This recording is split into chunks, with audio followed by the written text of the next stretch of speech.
Senhoras e senhores, prezados irmãos, minhas irmãs, muito boa noite, muita paz. Também eu rogo as bênçãos de Jesus para todos nós. Nesses momentos de reflexão em torno do tema, mas quero registrar aqui a minha alegria, minha satisfação, a honra mesmo de poder estar participando deste encontro comemorativo que demarca décadas de trabalho por esta casa que tantos serviços tem prestado à comunidade de Maringá. Muitos amigos temos e por aqui passaram, a exemplo do nosso irmão Zaíca, com o qual convivemos muito tempo e também nos atendeu inúmeras vezes na nossa regional espírita. Então, fique registrada a nossa alegria de poder aqui estar em um momento tão especial. E o tema que trazemos para as nossas reflexões da noite é um tema do coração. A oração é um momento particular da nossa vida que nos dinamiza a alma. Portanto, falar da oração é fazer um exercício desse sentimento, podendo, a partir daí, nesse espaço que separa a mente do sentimento, a cabeça do coração, estabelecermos uma ponte que é preenchida por Deus, nosso Pai. Queremos começar pedindo licença aos nossos irmãos e irmãs para trazermos o que entendemos ser uma homenagem do espírito venerando e venerável de Maria Dolores, pela psicografia de Francisco Cândido Xavier, quando diz assim: não temas, alma querida, o vendaval que se escuta é a terra que vibra em luta nos dias de transição. Prossegue ao clarão da fé, varando os campos sombrios e os tremendos desafios que agitam a multidão. Aqui se fala de guerra, ali é ódio avançado, além as provas em bando arrancam duro clamor. Entretanto, continua de ânimo firme e atento, plantando em cada momento a paz que precede o amor. Se o ouvido em que se extingue a gritaria do insulto, a força do braço oculto que serve sem reclamar, se a palavra calmante, em que a discórdia termina, a compreensão que ilumina em qualquer tempo e lugar. Prossegue, trabalha, aprende, age e auxilia. Se alguém te fere, perdoa ante as trevas, faze luz. Não vais a sós, muitos somos, e na imensa caravana de socorro à vida humana, o guia excelso é Jesus. O guia excelso é Jesus. Esta homenagem do Espírito Maria Dolores ao Espírito condutor de nossas almas cá na Terra, modelo, guia e aquele que nos administra o viver no decorrer da nossa jornada por esse planeta escola. Meus irmãos, quando telefonamos a um amigo, às vezes ele não atende, seja por uma questão de ruído na linha, uma falha de operadora, ou simplesmente porque ele não se dispõe a atender ao telefone. Com o nosso Pai isso não acontece. Deus atende sempre ao telefone. Pode ser que Ele não nos confira exatamente aquilo que pedimos no momento que pedimos, porque às vezes o que nós pedimos não é o que nós necessitamos, mas nenhuma prece, nenhuma oração de nossa parte fica sem resposta. Mas há quem imagine que a oração é absolutamente dispensável, pois que Deus tudo sabe, dizem. Deus é onisciente. Mais que isso, Deus é onipresente, Deus é onipotente, são atributos da divindade. Então, por que dizer a Deus daquilo que necessitamos se Ele já sabe de tudo? Ademais, as leis de Deus são perfeitas, e sendo perfeitas, elas não haverão de ser derrogadas, portanto, dispensável pedir qualquer coisa a Deus. Deus sabe de tudo, e as leis deles, pela perfeição que detém, não serão derrogadas. Esses argumentos, que são verídicos, uma vez sabemos que efetivamente dentre os atributos de Deus estão presentes esses, da onipresença, da onisciência, da onipotência, e as leis de Deus efetivamente são perfeitas e não são derrogadas. Allan Kardec, o codificador da doutrina espírita, enfrenta esses argumentos lá no capítulo 27 do Evangelho segundo o Espiritismo, dando conta de que efetivamente isso é verdade, mas imaginar que a partir daí tudo que nós vivemos está estabelecido e que nada pode ser mudado, como se fosse uma fatalidade absoluta, seria negar o atributo que todos nós temos, conferido por Deus e que é um direito inalienável, o livre-arbítrio. Portanto, no espaço do nosso livre-arbítrio, a livre expressão da nossa vontade, há certamente espaço de interferências e de alterações, e que isso não significa alterar leis de Deus, assim como o avanço ou o atraso dos ponteiros do relógio não alteram nem invalidam a lei do movimento. Além do mais, não podemos nos esquecer que dentre as leis divinas, uma delas se chama misericórdia. Misericórdia é também uma lei de Deus, e é em nome dela que a interferência se faz, também em nome do livre-arbítrio e da livre expressão e ação dos espíritos superiores que acompanham a nossa jornada aqui na Terra. Mas por que necessitamos pedir? Para usar uma expressão dos nossos irmãos evangélicos, eu diria que é para tomar posse da bênção. Uma vez que, como sabemos, somos herdeiros de Deus.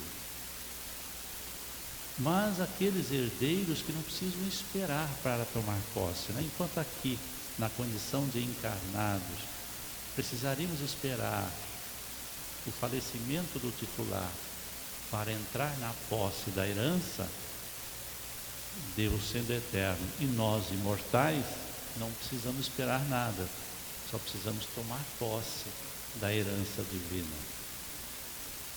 Pois que Deus está agindo em nosso favor diuturnamente, e basta apenas que nós nos apercebamos e nos abramos à recepção dessas bênçãos divinas. Observemos esta imagem, que é uma gravura interessante. Um barco, a vela, singra os mares, rompendo as ondas em direção ao porto seguro, que é o seu objetivo.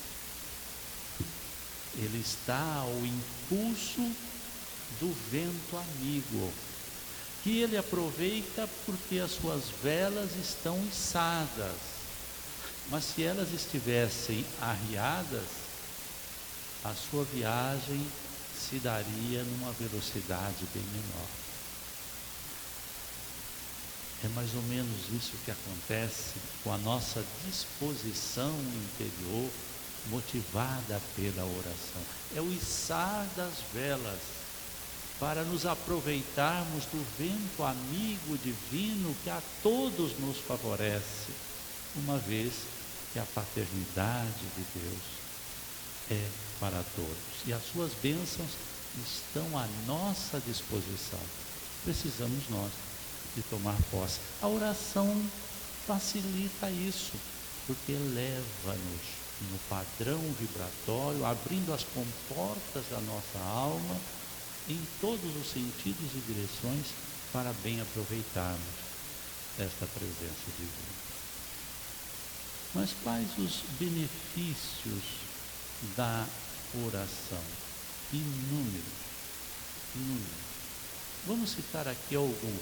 O primeiro deles, e aquele que é o mais imediato, é aquela ação que se dá sobre os fluidos ambientes. Quando nós oramos, essas nossas vibrações produzidas pelos nossos pensamentos e sentimentos, que é o combustível da oração, age diretamente sobre os fluidos ambientes, de forma que não importa qual seja o sentido da nossa oração, se pessoal ou por terceiros, imediatamente esta nossa condição interior de motivação positiva age sobre os fluidos e somos, portanto, os primeiros a sermos beneficiados, porque sabemos que os fluidos, em tese, eles são neutros e recebem o impulso dos pensamentos e dos sentimentos que os catalisam. Assim sendo, uma vez que oramos, nós não só movimentamos os fluidos em relação àquele objetivo da nossa oração, fazendo uma alteração psíquica ambiental, como também sobre nós, imediatamente, recebemos o benefício. Disso temos todo o panorama dessas possibilidades lá em o capítulo 14 do livro A Gênese, de Allan Kardec. E a elevação vibratória que nós provocamos em nós mesmos, abrindo as comportas da nossa alma para recepcionar essas bênçãos divinas que estão sempre à nossa disposição. A exemplo daquele vento amigo aproveitado pelo barco na sua viagem. Assim nós, na condição interior. E uma experiência com Deus. E esta experiência com Deus, essa proximidade, esta ligação, ela cria uma dinâmica nova na nossa fé. Ela fertiliza a nossa fé. E ela melhora a nossa compreensão da divindade. Pois que compreender Deus não é só um processo racional, mas é também um processo de sentimento, de experiência, de emoção. Uma pequena história conta que certa professora tinha uma imensa dificuldade lá na pequena escola rural onde ela prestava os seus serviços de professora. Ela gostava de falar aos alunos a respeito de Deus, mas ela tinha uma grave dificuldade, pois que quando ela ia falar sobre Deus, os seus argumentos eram questionados por um pequeno aluno lá do fundo da sala que dizia assim: professora, eu não acredito em Deus. Eu não vejo Deus. A senhora prove que Deus existe. Me mostre e aí eu acreditarei. E a professora, por mais que se desdobrasse em argumentação, não conseguia convencer aquele menino de que Deus existia. Certa feita, por ali passou aquela figura antiga de o inspetor de ensino, né? Hoje acho que não existe mais essa figura, né? Mas antigamente sim, existia aquele inspetor de ensino que visitava as escolas buscando as dificuldades. E a professora relatou sobre a sua dificuldade. E ele resolveu falar então para a sala a respeito de Deus. Mal ele começou, e o anjinho lá no fundo, né? Professor, eu não acredito em Deus. Eu não vejo Deus. O senhor me prove que Deus existe e eu acreditarei. Me mostre Deus. Mas o professor estava preparado. Chamou o menino à frente e lhe mostrou 2 copos contendo água que ele havia preparado. E perguntou então à criança, que era muito esperta: me diga qual desses 2 copos contém a água doce. E o menino, muito esperto, observou bem de perto aqueles 2 copos, mediu bem a coloração da água, querendo perceber qual deles havia recebido, né, aquele quantum de açúcar para adoçar a água. Ele não conseguiu perceber nenhuma diferença. Começou a ficar meio incomodado, então pediu ao professor: professor, eu posso pegar? O professor disse: pode. Então ele pegou os copos, levantou, olhou bem de perto, querendo perceber, quem sabe, os cristais de açúcar no fundo do copo, para definir para o professor qual é que continha água doce.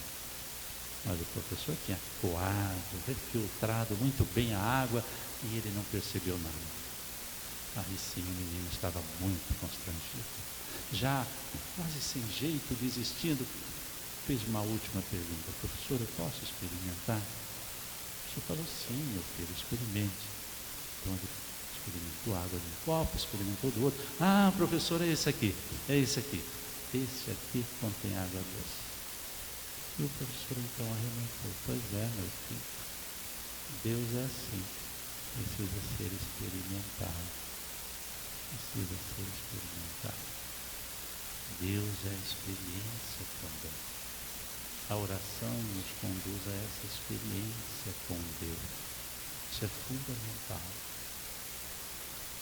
E, meus irmãos, a oração também vale como uma autorização, sabe? Porque os espíritos superiores, nós bem sabemos, eles respeitam o nosso livre-arbítrio. Quem não respeita são os espíritos inferiores, aqueles que procuram exercer uma influência negativa sobre nós. Os obsessores, eles não nos respeitam na nossa livre vontade. Os espíritos superiores, sim. Então, quando nós nos ajustamos na oração e pedimos a interferência, isso vale como uma autorização, né? Uma outra faceta da oração, benefícios da oração. E olha, nós sabemos que Deus é a inteligência suprema do universo. Está lá, questão número 1 do livro dos Espíritos. Deus é a inteligência suprema. causa primária de todas as coisas. E nós somos inteligências relativas, né? Temos as nossas limitações, mas somos inteligências divinas, que temos uma ligação direta com a divindade. Quando estabelecemos pela oração essa sintonia mais forte, como que a nossa inteligência limitada recebe um acréscimo da inteligência suprema. A nossa visão se amplia, a nossa capacidade de compreensão aumenta. Nós conseguimos discernir melhor as circunstâncias, os caminhos por onde caminhar. A oração tem toda essa significação. Mas o que é a prece? O que é a oração? Existem muitas definições. Eu destaco esta que aí está posta, que é de Santo Agostinho, está lá no Evangelho segundo o Espiritismo, capítulo 27, que diz assim: a prece é o orvalho divino que aplaca o calor excessivo das paixões. É poética, mas é profunda e muito esclarecedora. Orvalho divino. Esse orvalho que nós fazemos por comparação ao que temos aqui na natureza, podemos perceber que quando aquela vegetação está orvalhada, ela ganha fulgor, ela ganha vida, ganha beleza. Tanto que os fotógrafos, amadores e profissionais, quando vão fotografar a natureza, eles preferem a madrugada, amanhã cedinho, quando os raios do sol estão começando, e ainda existe o orvalho nas folhagens, nas flores, porque esse orvalho significa vida, significa beleza, fulgor. A prece nos conduz a isso também, a esses aspectos de vida, de fulgor, de ânimo, de restauração, e que aplaca o calor excessivo das paixões. Nós sabemos que o excesso das paixões é prejudicial. A paixão é excelente, porque ela dá aquele plus na nossa vontade, é um estímulo a mais e nos ajuda nas realizações. Mas quando passa do ponto, se transforma num vício. Esse é o excesso. A oração também contribui para que nós possamos ter uma força a opor a esta viciação que ainda temos em nosso interior e que muitas delas ainda nos comandam. A oração também tem este condão. Por isso que essa definição de Santo Agostinho, bem importante, que nos coloca a refletir. Mas como orar? Não é somente balbuciar palavras, como bem sabemos. Há condições próprias para a oração que efetivamente tenha toda aquela validade, ganhe toda aquela expressão que nos conduza à realização que buscamos. E ali no capítulo 27, do Evangelho segundo o Espiritismo, vamos encontrar Allan Kardec falando dessas condições. A primeira delas é o recolhimento. Recolhimento. Em Mateus, capítulo 6, versículo 6, registra a fala de Jesus: tu, porém, quando orardes, entra no teu quarto interno e, tendo fechado a porta, ora a teu Pai em segredo, e teu Pai que vê no segredo te recompensará. Este recolhimento em direção ao interior, porque logicamente Jesus não estaria falando do quarto da nossa casa, né?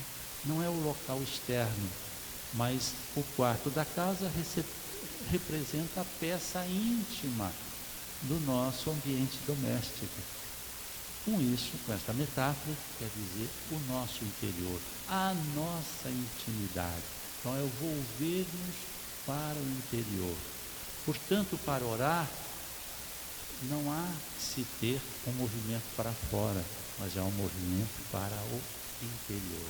Independe do local propriamente, uma vez que o mergulho é em direção a nós mesmos. O fator externo é interessante a partir do momento que nos condicione melhor para fazer esse mergulho na nossa intimidade. Mas o recolhimento é exatamente a viagem que devemos fazer para a nossa intimidade. Destaca ainda Allan Kardec a sinceridade, pois que nós somos muito hábeis nas nossas justificativas, né? Nós, à medida que apresentamos a nossa fala, o nosso diálogo com a divindade, nós costumamos já ir juntando as nossas justificativas em face das ocorrências que ocasionamos. A sinceridade em relação a Deus. A nossa oração talvez devesse ser aquela em que imaginássemos o amigo divino nos ouvindo aqui, do nosso lado, e numa conversa absolutamente sincera, colocando o nosso pleito de reconhecimento, de louvor, de gratidão e os nossos pedidos através da oração. Em Mateus 6,5, o registro se faz agora da seguinte forma: quando orardes, não sereis como os hipócritas, que gostam de orar pondo-se de pé nas sinagogas e nas esquinas das ruas largas, para se mostrarem aos homens. Mas esse movimento de sinceridade em relação a nós mesmos na presença de Deus, e não para mostrar-se ao exterior. Pureza dos sentimentos, né? Que equivale ao perdão, né? Aí vale a lembrança também da fala de Jesus, igualmente registrada por Marcos 11:25, que diz assim: e quando estiveres orando, perdoai se tendes algo contra alguém, para que também vosso Pai, que está nos céus, vos perdoe as vossas transgressões. E Mateus 5:23, dizendo assim: assim sendo, se trouxeres a tua oferta ao altar, e te lembrares de que teu irmão tem alguma coisa contra ti, deixa ali mesmo diante do altar a tua oferta, e primeiro vai reconciliar-te com teu irmão, e depois volta e apresenta a tua oferta. Porque como a sinceridade, como este diálogo mais íntimo com Deus, tendo animosidade contra o nosso próximo, diante do Pai, que é comum, pois que Ele é nosso Pai, mas é Pai também do nosso irmão. Então, esta pureza de coração, essa disposição ao perdão, não digo o perdão absoluto, porque o perdão nós sabemos que é uma caminhada, é um processo.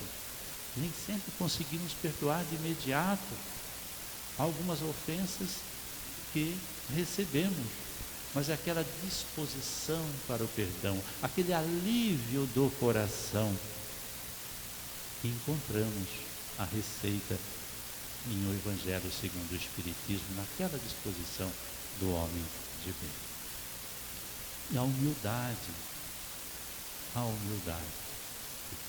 nos colocando então diante da situação de reconhecimento desta paternidade divina e no estado de obediência.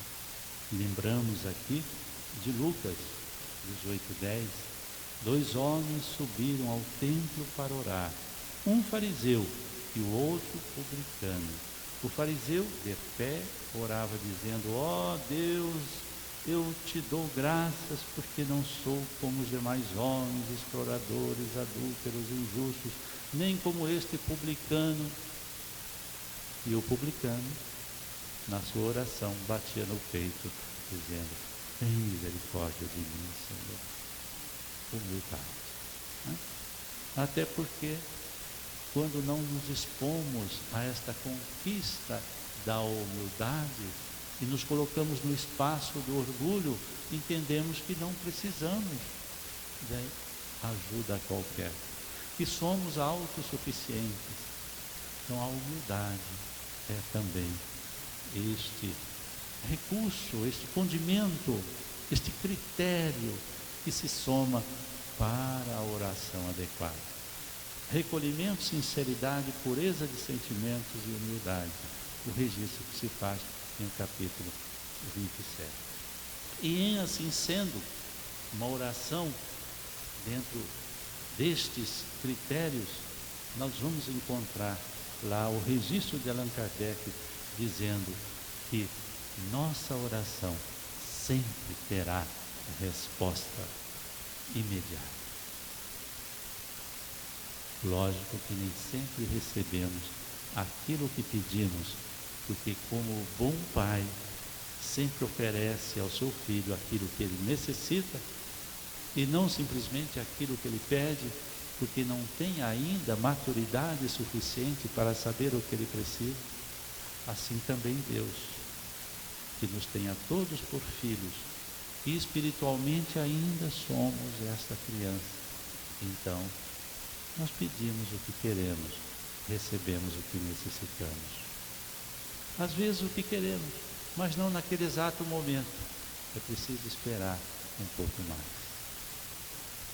Mas existem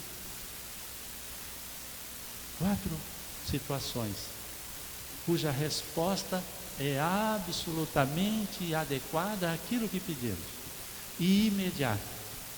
Diz lá o texto do Evangelho segundo o Espiritismo: o que Deus nos concederá sempre, se pedirmos com confiança e dentro dos critérios da oração sincera, humilde, com o coração puro e em recolhimento, é a coragem, a paciência, a resignação. Isso nunca é deixado para depois. Sempre recebemos de imediato. E mais uma coisa, diz lá o texto, que também nos será concedido os meios de nos tirarmos por nós mesmos das dificuldades, mediante as ideias que farão surgir em nós por a ação dos espíritos superiores.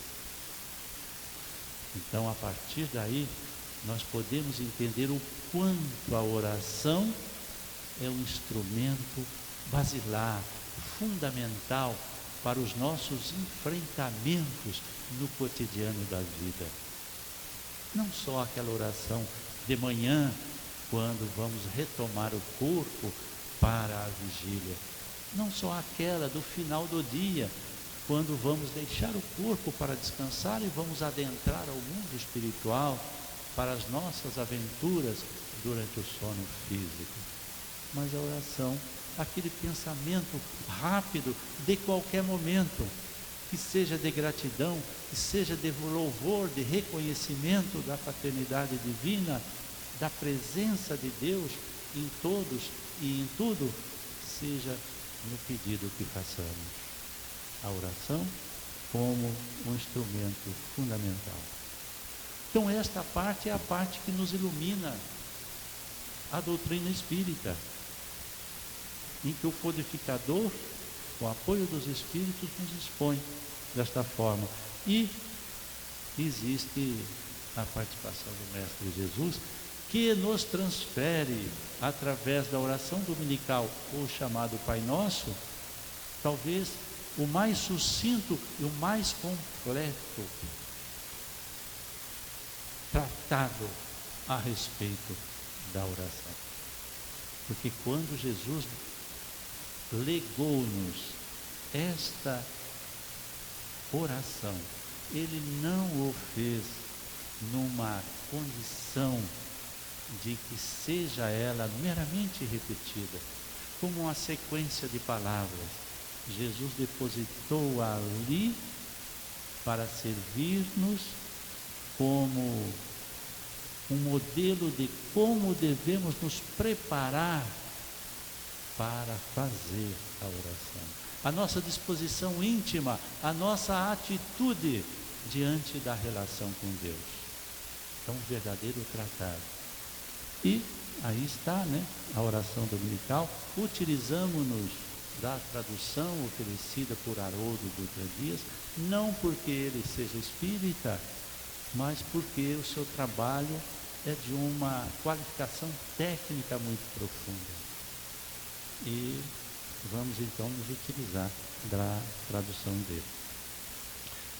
Cada palavra posta por Jesus tem um ensino muito profundo. A começar pela frase que está aí posta e que ele dá início à orientação, dizendo: Pai nosso que estás nos céus. Ele começa com o verbete Pai. Poderia ter usado uma outra palavra, Deus, o grande arquiteto, o Criador, mas Jesus foi sucinto e direto, Pai. E Pai nós sabemos o que representa. Pai é cuidado, Pai é amizade, Pai é acolhimento, é conforto, é proteção, Pai é amor. Então Pai é para ser amado, não temido. Então Jesus passa a primeira medida que ele nos oferece para o contato com Deus é esse, de que Deus é Pai. E Pai traz no bojo desse conceito toda esta condição de amizade, de amor, de proteção, de amparo, de conforto, de orientação. Mas ele diz Pai nosso. Se é meu pai, é pai do outro, é pai do meu amigo, e é pai do meu inimigo, é pai de todos. Então, esta mensagem de Jesus é direta e bate com as suas palavras em outros momentos do seu ensino, quando diz, inclusive, de que nós deveríamos ir fazer as pazes com o nosso irmão para depois voltar e depositar a nossa oferta e fazermos a nossa oração. Afinal de contas, nós estamos numa relação direta com o Pai. Mas como fazer isso se odiamos o outro filho dele? Pai nosso, o Pai é Pai de todos. Daí nós já começamos a perceber que a nossa oração, o nosso pedido proposto ao Pai em oração precisa receber um certo filtro. Nós não vamos, por exemplo, pedir ao Pai que passemos no vestibular ou no concurso, porque nós precisaremos pegar a vaga do outro filho dele, que está disputando conosco. Então, se Deus vai nos fazer passar, está tirando alguém da nossa frente. Então, compreendendo isto, a nossa oração será no sentido de que sim, nós possamos ter a tranquilidade, a harmonia do momento para apresentar tudo aquilo que nós sabemos pelo preparo feito anteriormente, pela nossa dedicação, pelo nosso trabalho, que não sejamos prejudicados naquele momento em que temos que passar para o papel o conhecimento que temos. São coisas importantes que Jesus coloca e que servem de base, de fundamento para nossas orações. Então, olha, até o tempo verbal, a pessoa né? Aí está na segunda pessoa do singular, tirando aquela formalidade, né, do estais, que seria a segunda pessoa do plural.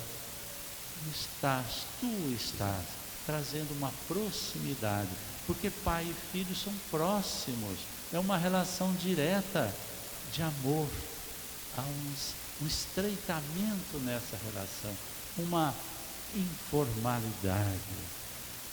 Pai nosso que estás nos céus, interessante, nos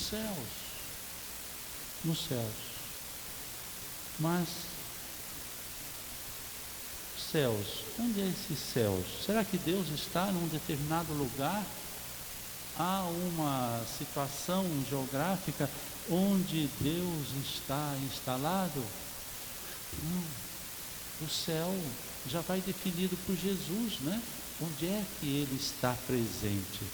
Quando Ele fala do reino dos céus, e está lá registrado por Lucas 17:20, interrogado pelos fariseus sobre quando viria o reino de Deus, Jesus lhe respondeu: não vem o reino de Deus com visível aparência, nem dirão, ei-lo aqui ou lá está, porque o reino de Deus está dentro de vós. Então é o Deus presente na nossa intimidade. Todos nós somos moradas de Deus em nosso interior. E por isso está aí inclusive no plural, porque não é um céu só, né? Cada pessoa representa um céu, porque Deus está no interior de cada um. Então, Pai nosso que estás nos céus de todos os seus filhos.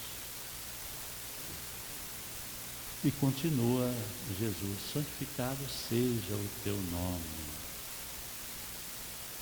Aqui é aquele aspecto de louvor, né? Nós sabemos no estudo doutrinário que a oração tem essas três faces: a face do louvor, do pedido e da gratidão.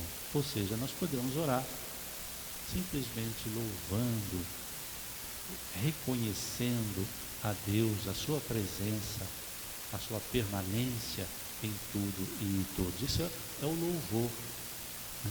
Então esse aqui é o momento do louvor. Santificado seja o teu nome, venha o teu reino. E nós sabemos, é o reino no nosso interior, que é constituído pelo bem. O reino de Deus é o reino de bem, né? Que é o resumo de todas as suas leis. Nós estamos a braços com a divindade no caminho da realização no bem. Portanto, o reino de Deus que deve se estabelecer em nós é o reino do bem, que é o caminho por onde devemos seguir. Seja feita a tua vontade, assim como no céu, também sobre a terra. E essa vontade de Deus é o bem. O bem que deve se estabelecer em nosso interior, porque é assim como no céu. E o céu nós vimos que é nosso interior. Também sobre a terra. Então, aqui está, né, a presença da indicação de Jesus, no sentido de que se nós exercemos um bem em nosso interior, temos o compromisso conosco, temos também o compromisso com a terra, o meio onde nós estamos situados. É o trabalho de dupla mão, o trabalho por nós, mas o trabalho pelo próximo, que vai em harmonia com aquela resposta à questão 132 do Livro dos Espíritos, quando Allan Kardec indaga sobre os objetivos da encarnação, e os Espíritos respondem que a encarnação se faz para o Espírito, para que ele alcance a perfeição, para que ele evolua. Esse é o fator pessoal. Mas depois, na segunda parte, eles dizem assim: e também para que cada um assuma a sua parte na obra da criação. é o exterior, é o nosso compromisso com o próximo, é o nosso compromisso com a sociedade. Quando nós vemos aqui esta casa realizando tanto ao longo de tanto tempo, de décadas, um serviço social de amor ao próximo, é exatamente esta vontade de Deus sendo feita no céu, como também sobre a terra. São essas bases que Jesus estabelece e que, ao orarmos, precisamos dar conta desta postura para que a nossa oração efetivamente tenha sua validade. O pão nosso diário dá-nos hoje. E aqui nós sabemos, não é só o pão do corpo, que nós sim precisamos para dar conta de nos mantermos na vida com dignidade. E isso é importante. E podemos sim pedir valores da matéria nas nossas orações. E Deus, na medida das nossas reais necessidades, complementa esses bens. Mas não é esse pão do corpo simplesmente que aqui Jesus se refere.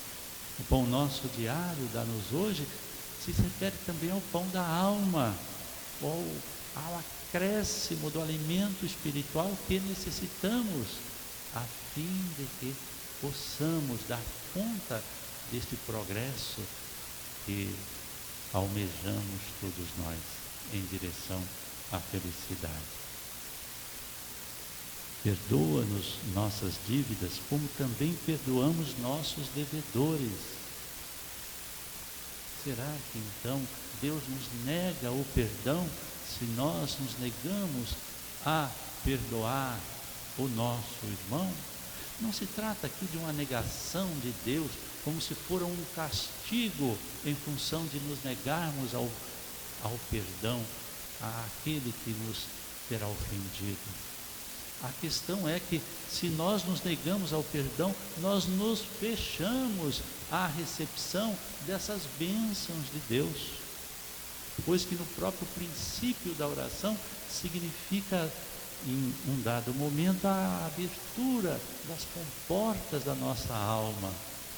E quando nos negamos ao perdão, o campo dos nossos sentimentos faz-se meio que contaminado, dificultando a recepção dessas bênçãos. Então, é esta reflexão que devemos também ter. Não nos introduzas em tentação, mas livra-nos do mal. Que tentações seriam essas? Seriam as tentações do mundo aí fora? Não, certamente. Jesus falava a espírito.